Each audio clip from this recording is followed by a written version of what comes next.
السلام علیکم ورحمۃ اللہ وبرکاتہ۔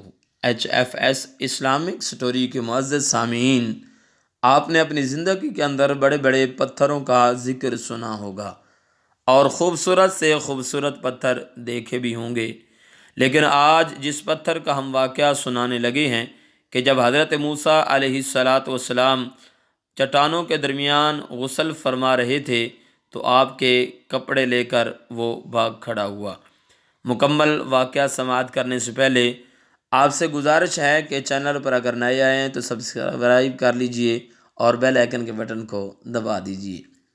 سامعین محترم، بنی اسرائیل کے اندر ایک گندی عادت تھی کہ وہ مجمع عام میں بغیر کپڑوں کے غسل کیا کرتے تھے۔ گو کہ حضرت موسیٰ علیہ السلام اسی قوم کے فرد تھے، لیکن آپ نے کبھی ایسا عمل نہیں کیا کیونکہ آپ اللہ تبارک و تعالیٰ کے نبی اور رسول تھے، اور نبی اور رسول عصمت والا ہوتا ہے، وہ ان عیبوں سے پاک ہوا کرتے ہیں۔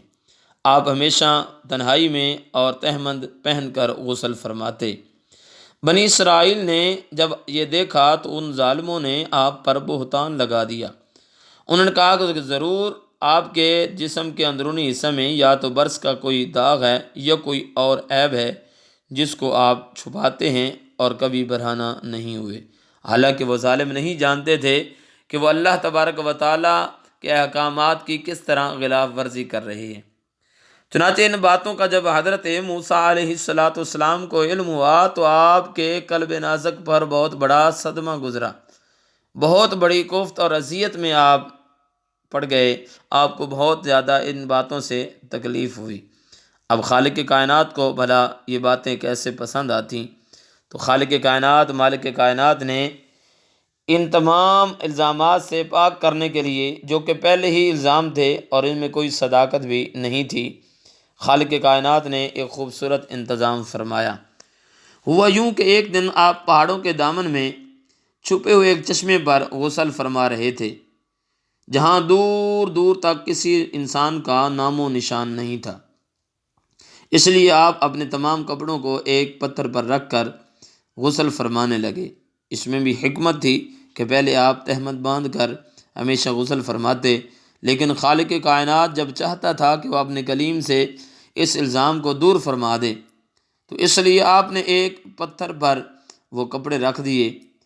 اچانک دیکھا کہ وہ پتھر سرپٹ بھاگا جا رہا ہے۔ یہ دیکھ کر حضرت موسیٰ علیہ السلام بھی اس پتھر کے پیچھے پیچھے دوڑنے لگے اور فرمانے لگے، اے پتھر میرے کپڑے، میرا کپڑا، اے پتھر میرا کپڑا، مگر یہ پتھر برابر بھاگتا رہا۔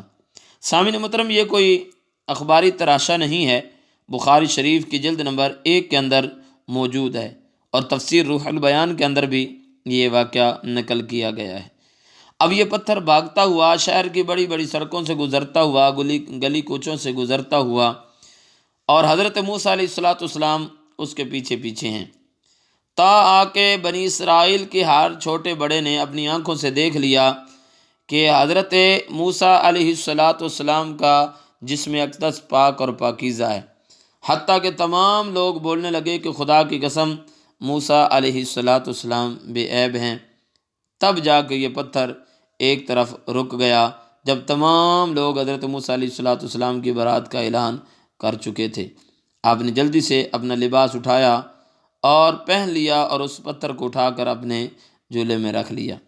سامعین محترم، خالق کائنات، مالک کائنات نے بھی قرآن مجید فرقان حمید کے اندر سورہ احزاب رکوع نمبر 9 پارہ نمبر 22 اس کے اندر ارشاد فرمایا، یا ایھا الذین آمنوا لا تکونوا کالذین آذوا موسیٰ فبرأہ اللہ مما قالوا وکان عند اللہ وجیہا۔ اور اے ایمان والو، تم ان لوگوں کی طرح مت ہو جاؤ جنہوں نے تہمت لگا کر حضرت موسیٰ علیہ السلام کو دکھ دیا تھا، تو اللہ تعالیٰ نے حضرت موسیٰ علیہ السلام کو بری فرما دیا اس بات سے جو انہوں نے کہی، اور وہ اللہ کے نزدیک بہت آبرو والے ہیں۔ تو سامعین محترم، یہ وہ واقعہ تھا جو آپ کی سماعت کی نظر کیا۔ آپ بھی اگر کوئی واقعہ سماعت کرنا چاہتے ہیں تو کمنٹ میں اپنی رائے کا اظہار ضرور فرمائیے گا۔